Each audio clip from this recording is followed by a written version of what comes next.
Hello everyone, welcome back to जयसलैंड। So बच्चों, आज हम पढ़ने जा रहे हैं क्लास 12 के काव्य खंड के हरिवंश राय बच्चन जी द्वारा लिखा हुआ चैप्टर, जो कि उन्होंने 2 पार्ट में डिवाइड किया है। पहला आत्म परिचय और दूसरा दिन जल्दी जल्दी ढलता है। तो बच्चों, आज इस वीडियो में हम कवर करेंगे पार्ट 1 यानी कि आत्म परिचय। तो चलिए फिर शुरू करते हैं इसको बिना किसी देरी के।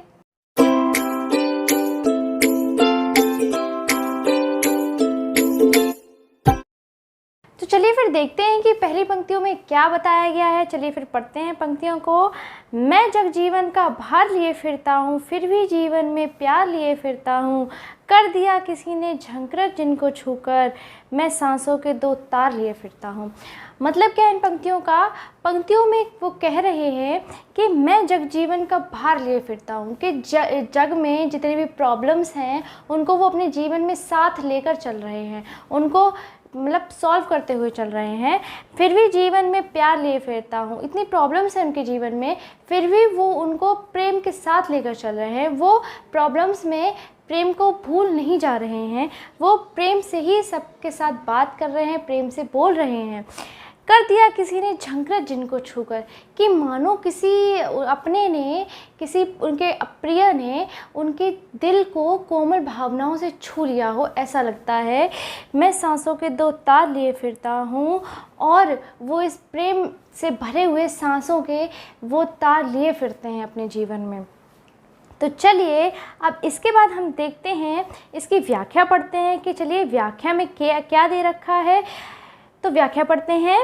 पंक्तियों में कवि कहते हैं कि मैं दुनिया की दुनियादारी को पूरी तरह से निभाते हुए जीवन को जी रहा हूँ। पूरी जिम्मेदारी तरह से निभाते हुए मैं अपने जीवन में प्रेम से सरोवर रखता हूँ, और इस दुनिया के लोगों में प्रेम बांटता रहता हूँ, यानी सबसे मिलता हूँ और अपना जीवन प्रेम पूर्वक जीता हूँ, सबसे प्रेम से मिलता हूँ। कवि आगे कहते हैं कि उनके किसी प्रिय ने उनके मन रूपी वीणा के तारों को झंकृत कर दिया है, अर्थात उनके दिल को कोमल भावनाओं से छू लिया है। और कोमल भावनाओं को छू लेने से जो दिल में हलचल पैदा होती है, असल में वही प्रेम है। उसी प्रेम से भरे हुए अपने जीवन के वो सांसों के 2 तार में जी रहे हैं। अब चलिए फिर दूसरा पैराग्राफ पढ़ते हैं कि दूसरे पैराग्राफ में क्या है।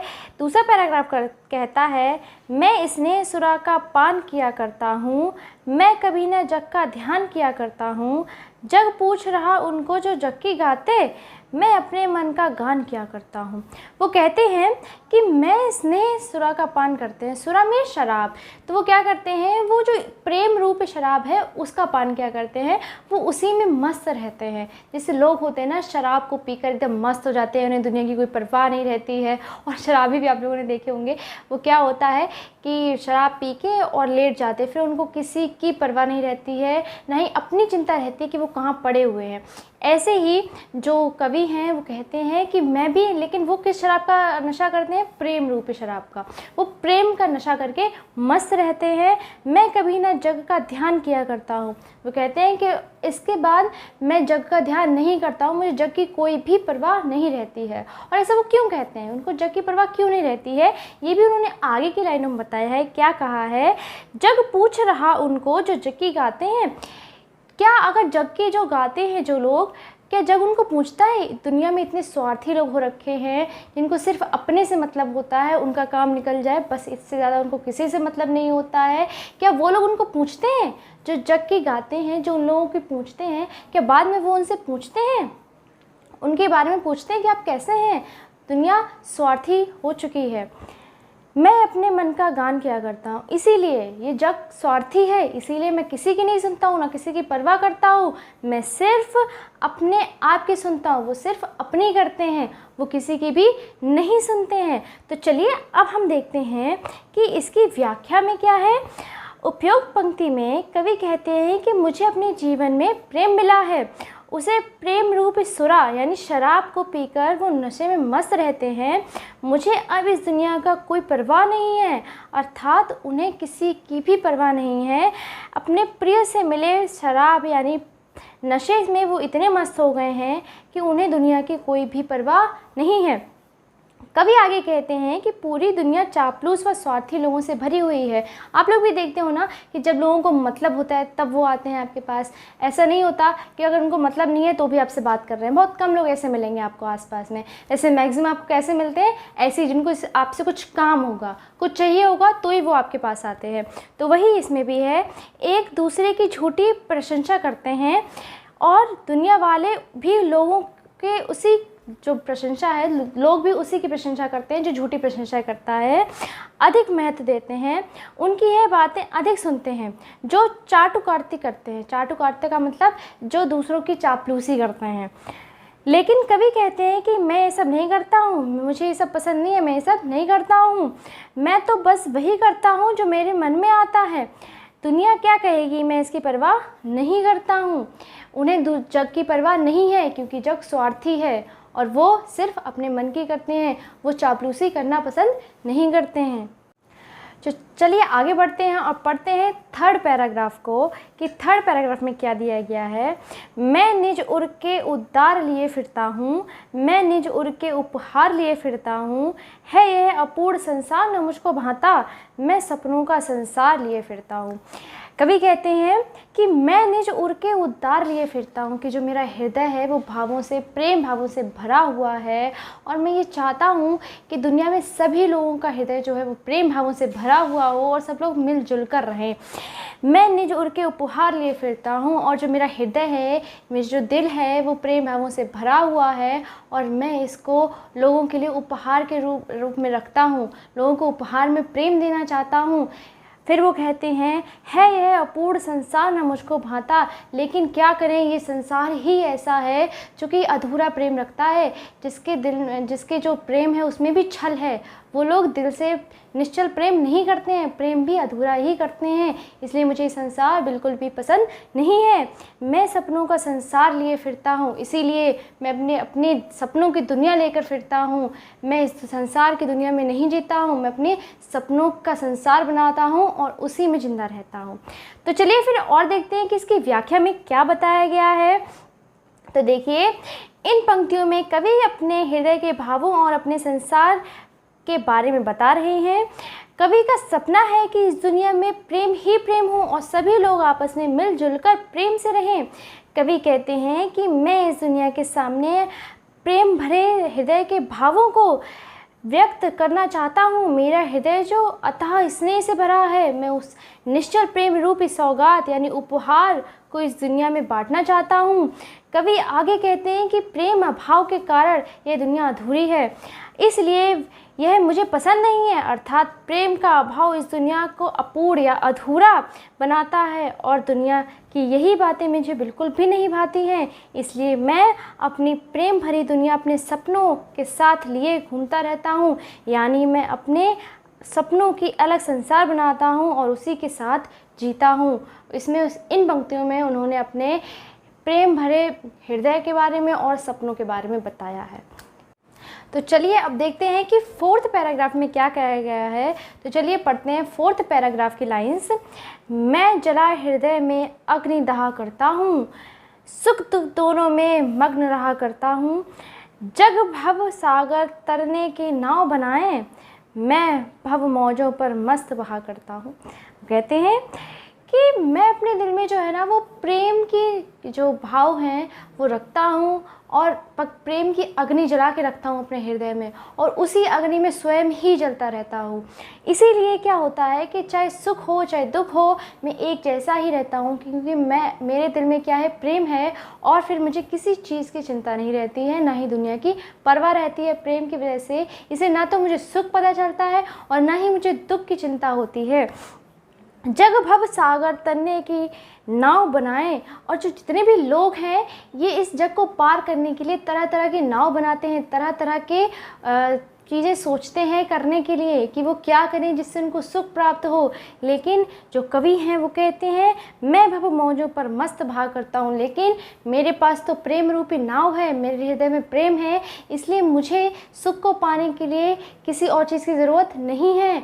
मेरे पास प्रेम की नाव है, इसीलिए मैं हर समय बस मौज में रहता हूँ, मस्त रहता हूँ, मग्न रहता हूँ प्रेम में, इसीलिए मुझे ना तो सुख की चिंता है और ना ही दुख की। मैं दोनों परिस्थितियों में बस मस्ती करता हूँ और मौज में रहता हूँ। तो चलिए फिर देखते हैं कि इसकी व्याख्या में क्या है। तो चलिए फिर हम इसकी व्याख्या पढ़ते हैं। इन पंक्तियों में कवि कहते हैं कि मैं सदैव अपने हृदय में प्रेम रूपी अग्नि को जलाकर रखता हूँ और उसमें स्वयं ही जलता रहता हूँ। इसलिए अब मैं उस कर्मयोगी के तरह हो गया हूँ जो हर हाल में एक जैसे भाव में रहता है। उनके ऊपर ना तो सुख और ना ही दुख का प्रभाव पड़ता है, यानी वो सुख दुख में समान रहते हैं और हर परिस्थिति में मग्न रहते हैं। कवि आगे कहते हैं कि इस संसार रूपी भवसागर को पार करने के लिए लोग कई जतन करते हैं, लेकिन मैं अपने जीवन में उतार चढ़ाव सुख रूपी लहरों में भी मस्त रहता हूँ, क्योंकि मेरे पास तो प्रेम की नाव है। मुझे संसार रूपी भवसागर को पार उतरने के लिए कुछ भी और जतन करने की आवश्यकता नहीं है। यानी इस संसार रूपी भवसागर में मैं अपना जीवन सुख और दुख रूपी लहरों के साथ आगे बढ़ते हुए प्रेम पूर्वक गुजारा कर सकता हूँ। उन्हें किसी और भी चीज़ की ज़रूरत नहीं है, उनके पास प्रेम की नाव है। तो चलिए फिर आगे बढ़ते हैं और देखते हैं कि जो 5वां काव्यांश है, जो उसकी पंक्तियाँ वो क्या कहती हैं। मैं यौवन का उन्माद लिए फिरता हूँ, मैं उन्मादों में अवसाद लिए फिरता हूँ, जो मुझको बाहर हंसा रुलाती भीतर, मैं हाय किसी की याद लिए फिरता हूँ। इन कवि में जो ये कवि हैं, इन्होंने इस पंक्तियों में क्या बताया है, इसमें उन्होंने अपने प्रिय के, अपने प्रेम के बारे में बताया, अपने प्रेम का वर्णन किया है उन्होंने। मैं यौवन का उन्माद लिए फिरता हूँ। ऐसा होता है ना कि जब किसी को किसी से प्रेम हो जाता है तो उसमें अलग ही भावनाएं प्रकट हो जाती हैं। ऐसे ही जो कवि हैं उनमें भी अलग भाव प्रकट हो गए हैं और वो उन भाव को लेकर घूमते हैं, उनकी याद में डूबे रहते हैं। जो मुझको बाहर हंसा रुलाती भीतर, जो कि उनको क्या करती हैं, अंदर ही अंदर रुलाती हैं उनकी यादें, क्योंकि वो अपने प्रेम से दूर रहे हैं, वो अपने प्रेम के साथ नहीं रहे हैं, वो अपने प्रिय से दूर रहे हैं। इसलिए जो उनकी यादें हैं वो उनको अंदर ही अंदर रुलाती हैं, लेकिन जब वो बाहर जाते हैं तो उनको दूसरों के सामने हंसना पड़ता है। ऐसा होता है ना कि कोई किसी से प्रेम करता है तो उसके बारे में अगर ना बताना चाहे तो वो अंदर ही अंदर उसकी यादों से रोता है, लेकिन बाहर दूसरों को पता ना चले, इसलिए वो दूसरों के सामने हंसता है। ऐसे ही कभी भी अंदर ही अंदर रोते हैं और दूसरों के सामने हंसते हैं। मैं हाय किसी की याद लिए फिरता हूँ, और फिर वो अफसोस में ये कहते हैं कि अरे मैं तो दिल में इतनी सारी अपने प्रिय की यादों को लिए घूम रहा हूँ और इन्हीं में गुजारा कर रहा हूँ। तो चलिए अब देखते हैं कि इसकी व्याख्या में क्या लिखा हुआ है। जब व्यक्ति किसी के प्रेम करता है तो उसके भीतर एक अजीब सी मस्ती आ जाती है।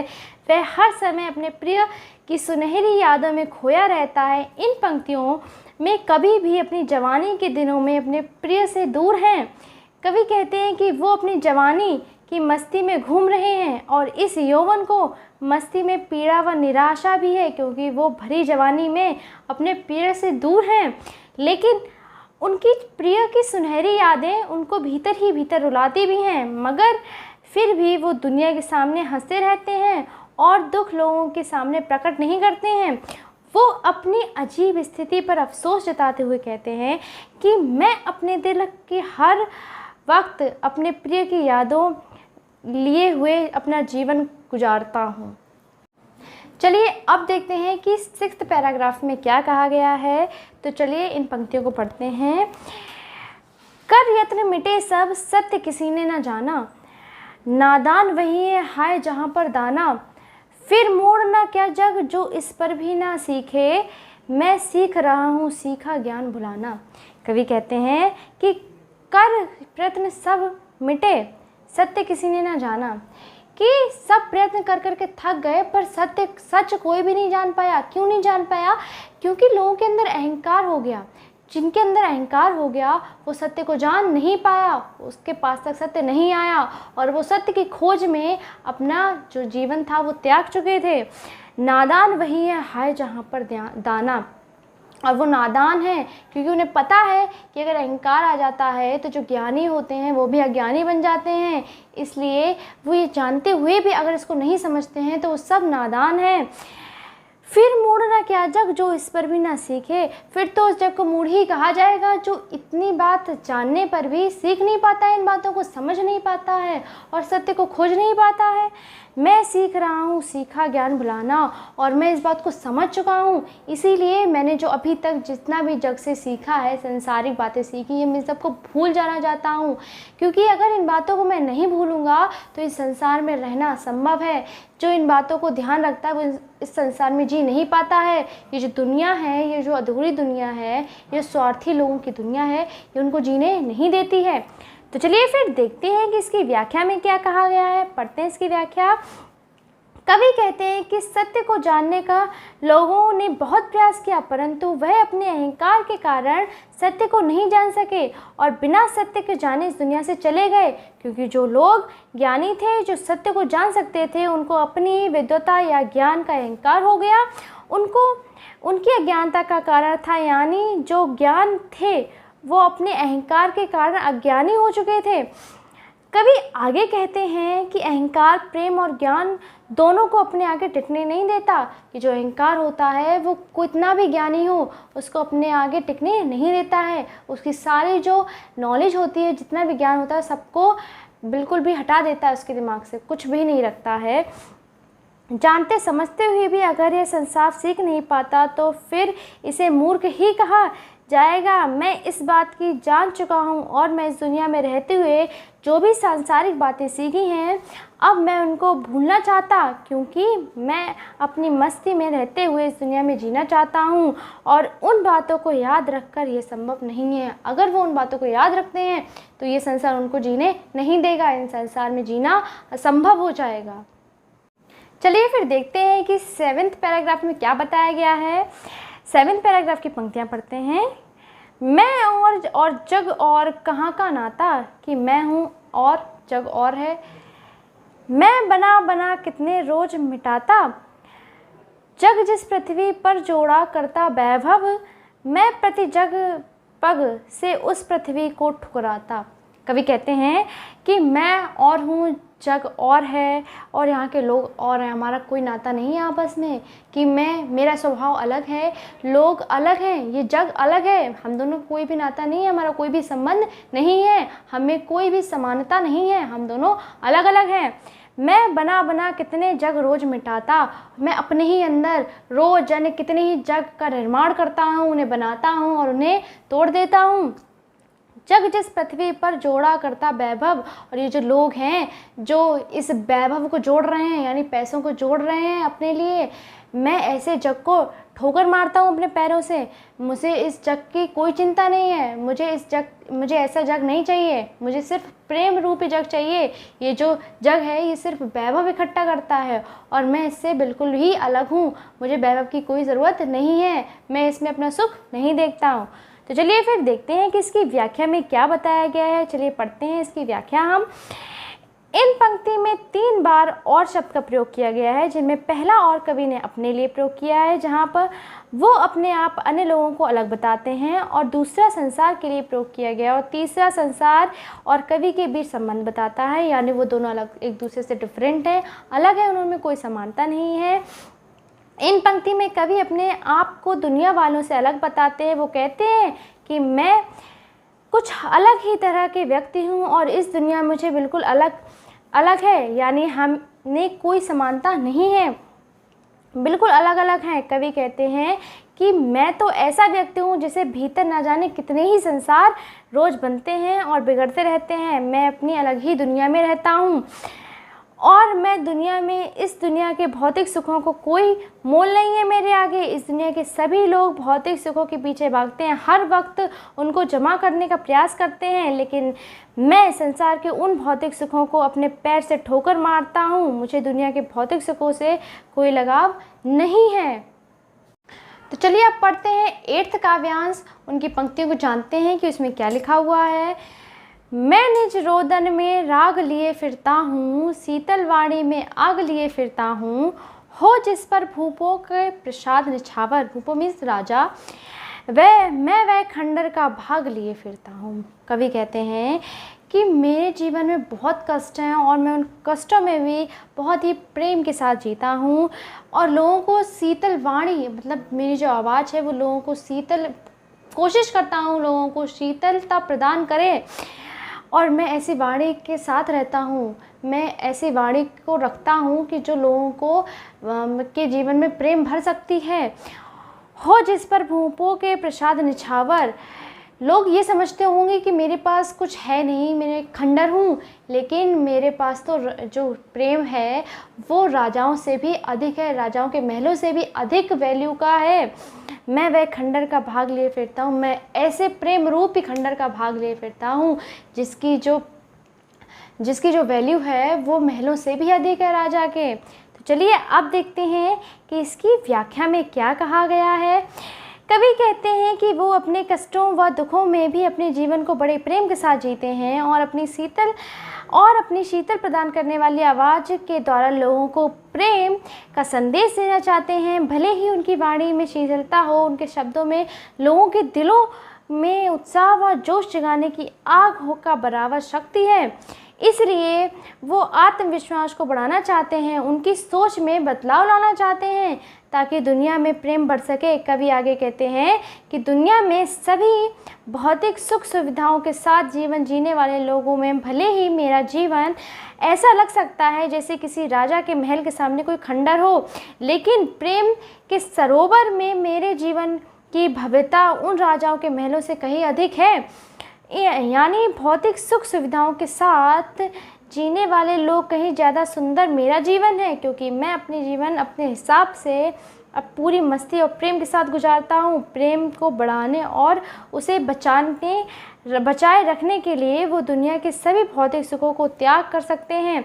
यहाँ पर दुनिया भौतिक सुख राजाओं के महलों का प्रतीक है, मतलब वो उनके पास ऐसी प्रेम की ऐसा प्रेम धन है जो सभी धन से ऊपर है, ऐसा धन और कहीं भी नहीं है। चलिए अब हम पढ़ते हैं 9th पैराग्राफ और उनकी पंक्तियों को जानते हैं कि इनमें क्या दिया गया है। मैं रोया इसको तुम कहते हो गाना, मैं फूट पड़ा तुम कहते हो छंद बनाना, क्यों कवि कहकर संसार मुझे अपनाए, मैं दुनिया का हूँ एक नया दीवाना। कवि कहते हैं कि मैं जो रोया अपनी प्रिय की याद में, तुम उसको गाना कहते हो। मैंने जो अपनी पीड़ा प्रकट की, जो मैंने पीड़ा अपनी बताई, तुम उसको गाना समझते हो। मैं फूट पड़ा तुम कहते हो छंद बनाना, और जो मैंने अपने भाव प्रकट कर दिए, उनको लिख दिया, तुम उनको कहते हो कि वो छंद है। क्यों ये जो संसार है कवि कहकर संसार मुझे अपनाए, क्यों ये संसार मुझे कवि कहकर अपनाता है, क्यों ये मुझे दीवाना नहीं समझता, जबकि मैं प्रेम दीवाना हूँ। मैं दुनिया का हूँ एक नया दीवाना, और मैं तो बस प्रेम का दीवाना हूँ, मैं दुनिया में बस प्रेम लाना चाहता हूँ, फिर भी लोग मुझे क्यों कवि समझते हैं, मैं तो एक प्रेम का दीवाना हूँ। तो चलिए फिर देखते हैं कि इसकी व्याख्या में क्या लिखा हुआ है। कवि कहते हैं मैं तो एक प्रेम दीवाना हूँ और अपने प्रेम में मस्त रहता हूँ, लेकिन जब मेरा दिल अपने प्रिय के वियोग में रोया, तब मैंने अपने दिल की भावनाओं को अभिव्यक्त को अपने शब्दों में उतारा तो तुमने उसे गीत समझा, और जब मैंने अपने मन की पीड़ा के आवेगों को अपनी रचनाओं में व्यक्त किया तो तुमने उस छंद समझ लिया। कवि आगे कहते हैं कि दुनिया मुझे कवि कहकर ही क्यों अपनाती, जबकि मैं कवि नहीं हूँ।